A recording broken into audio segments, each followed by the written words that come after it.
What's at stake in November is nothing short of American democracy itself. And boy, do I wish I was being hyperbolic. But it's not just what happens at the federal level and in the Supreme Court. It's also what happens in statewide and local elections that could determine our rights, or lack thereof, going forward.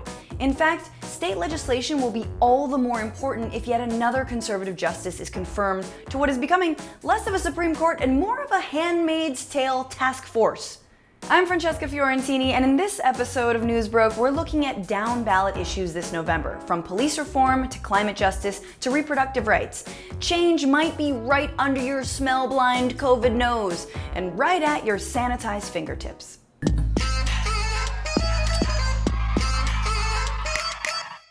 It's been hard to know in the Trump era when to freak out.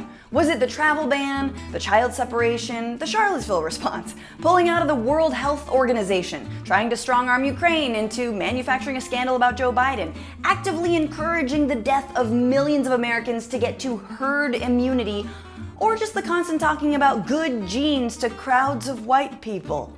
But with the death of Supreme Court Justice Ruth Bader Ginsburg and saying goodbye to the smallest but still fierce firewall against a party hell-bent on rolling back decades of progress, somehow it feels like now is the time to freak out. Yep, this is it. We're officially freaking out.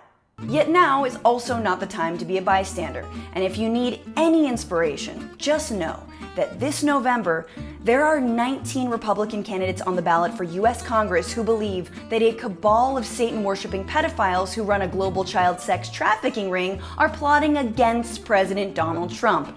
Now, I know the only part of that which sounds truly strange are the words plotting against Donald Trump, but still, if those nut jobs are mobilizing, so can you. So pay attention and let's talk about what else is at stake this November. For starters, there's the Senate, aka Trump's live-action minions. There are 12 Senate seats that could flip from team death to team much slower and perhaps even natural death. Democrats need to flip 4 seats to gain control of the Senate, and a handful of Republican senators look vulnerable, especially as their constituents get tired of winning in the form of dying. Like Lindsey Graham, who is now virtually tied with Democrat Jamie Harrison in South Carolina, Martha McSally of Arizona, who's trailing Democrat Mark Kelly, and then there's Susan Collins of Maine, who cast that crucial vote to confirm Justice Kavanaugh, and also voted to acquit Trump because he, quote, learned a pretty big lesson on foreign interference by being impeached. Yet now, Collins trails behind Democrat Sarah Gideon because someone has yet to learn her lesson. How many rapists do I have to condone for people to like me? And don't forget about Trump loyalist Joni Ernst, the Iowa senator now in a close race for her seat, who once ran based on her niche farming background. I'm Joni Ernst. I grew up castrating hogs on an Iowa farm. So I'm used to being surrounded by nutless piggies, which is why I'm running for Congress. Earlier this year, Ernst came face to face with her hypocrisy when it comes to tackling global health pandemics. You criticized President Obama in 2014 for his handling of the Ebola outbreak, saying that he showed, quote, failed leadership. Only 2 people in the U.S. died from Ebola. Right now, there are almost 130,000 Americans dead from coronavirus. So is the president right now exhibiting failed leadership? Well, I think that the president is stepping forward. The castrator has become the castratee. Whether or not they're reelected, senators may be able to deliver to their Lord and Savior one parting gift: another Supreme Court seat. President Trump's nominee for this vacancy will receive a vote on the floor of the Senate.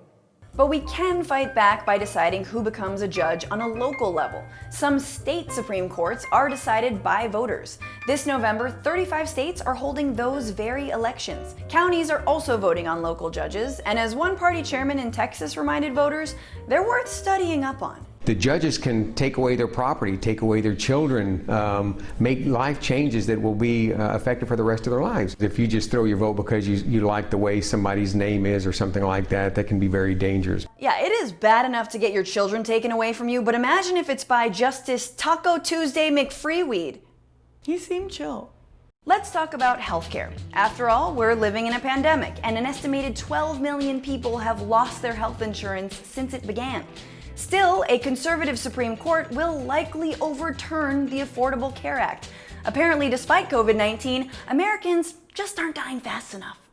Reproductive health care will also most likely be on the chopping block as well. If SCOTUS weakens or overturns Roe v. Wade, abortion access will fall to state governments.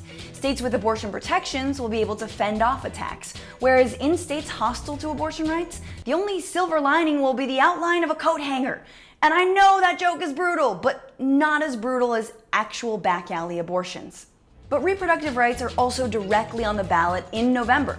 Colorado voters will decide on a 22-week abortion ban, while Louisianans will vote on whether to amend the state constitution to have it explicitly say there is no right to an abortion. Louisiana already ranks third on the anti-abortion Americans United for Life list, but State Senator Katrina Jackson said the constitutional amendment should, quote, make us number one. Imagine wanting to be number one on a list that basically indicates how unsafe your state is for women. Misogyny isn't a local attraction. That's like wanting to hold the title for the roofiest state. It's not good. When it comes to stopping the spread of coronavirus, some governors who botched their state's responses are also up for election, like Mike Parson of Missouri in a tight race with Democratic opponent Nicole Galloway.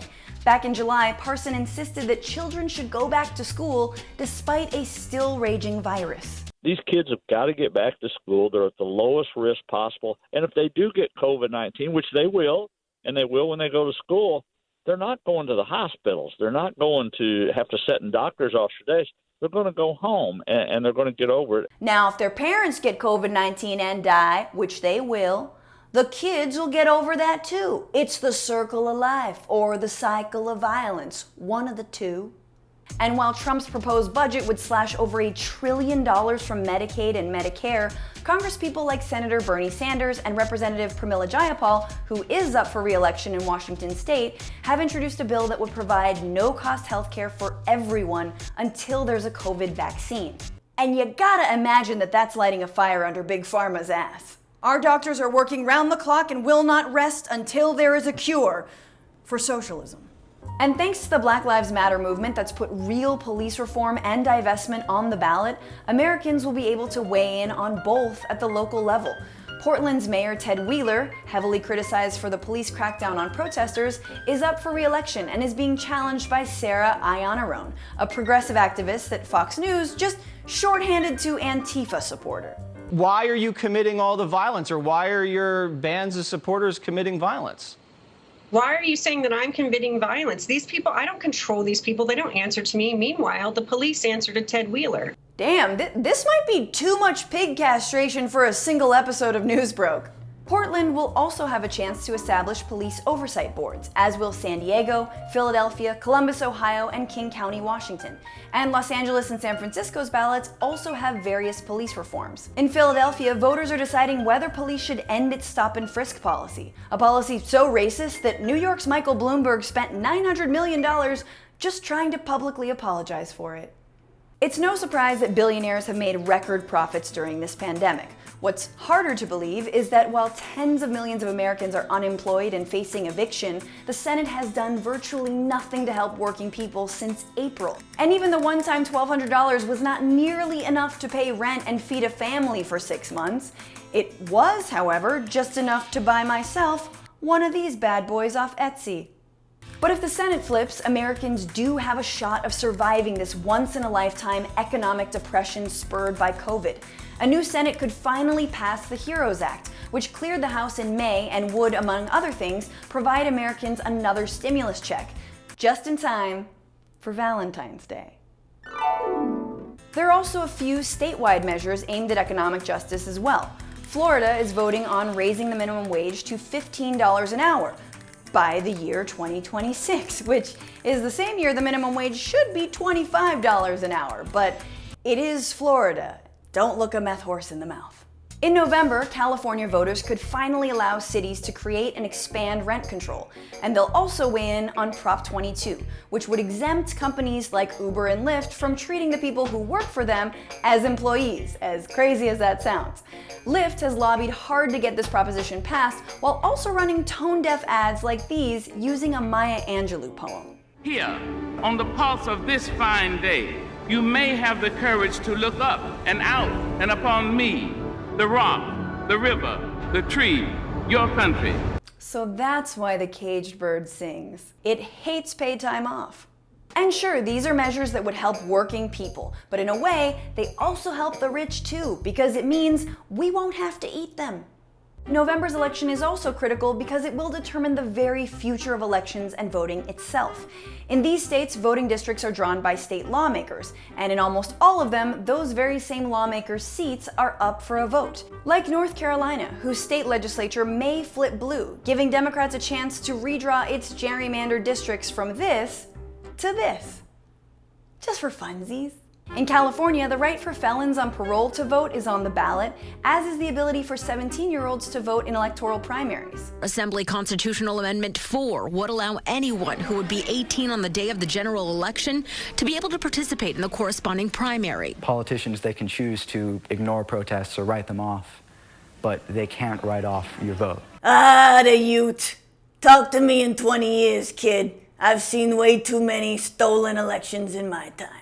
When it comes to climate change, a second Trump term would, in scientific terms, be a cataclysmic end-of-days clusterfuckery. After all, he's relished in reversing 100 environmental rules and regulations that have weakened limits on carbon dioxide emissions, toxic chemicals, and wildlife protections. He's thoroughly entertained that California is on fire, and at this point, he's probably locked Captain Planet in the garage with the car running. But this is still not just about Trump. The West Coast spent the last month on fire, and state lawmakers can do something about curbing climate change, like not taking money from the oil and gas industry, but let's not get crazy. Last year in Oregon, lawmakers nearly passed a cap-and-trade bill which would have restricted the amount of carbon that industries could emit. But then, before the bill got to the Senate, this happened. Republican senators have fled into hiding to protest a climate change bill. Now, they haven't just left the building. They've skipped town to avoid state police who have been ordered to hunt down the runaway Republicans. But hey, the bill might have a better chance of passing next session because all of the Republican hideouts have burned down. Of course, we need bigger action than just cap and trade. We need a Green New Deal and legislators who will actually make good on it. And what do you know, over 100 congresspeople who do support a Green New Deal are on the ballot in November.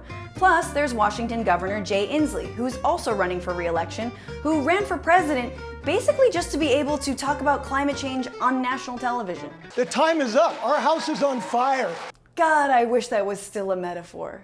So as much of a nightmare as these 4 years have been, and may continue to be, there are a bunch of smaller, localized nightmares we can neutralize in order to offset the larger nightmare, if we're willing to make sacrifices. It's a vote to let our democracy live another day.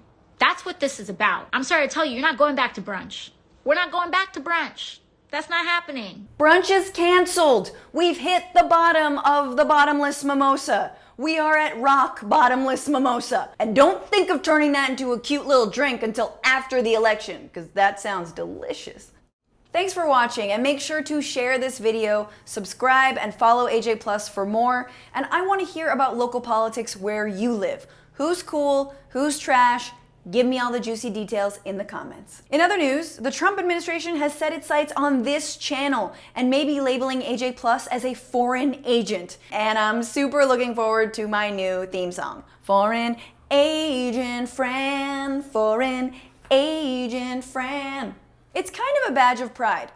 According to the DOJ, it is because we are not Fox and Friends. We cover stories and movements for social and racial justice around the world. And yeah, maybe Matt Lieb called Bibi Netanyahu a fuckboy that one time. We're still not foreign agents. I just like to think Bill Barr has been watching some News Broke.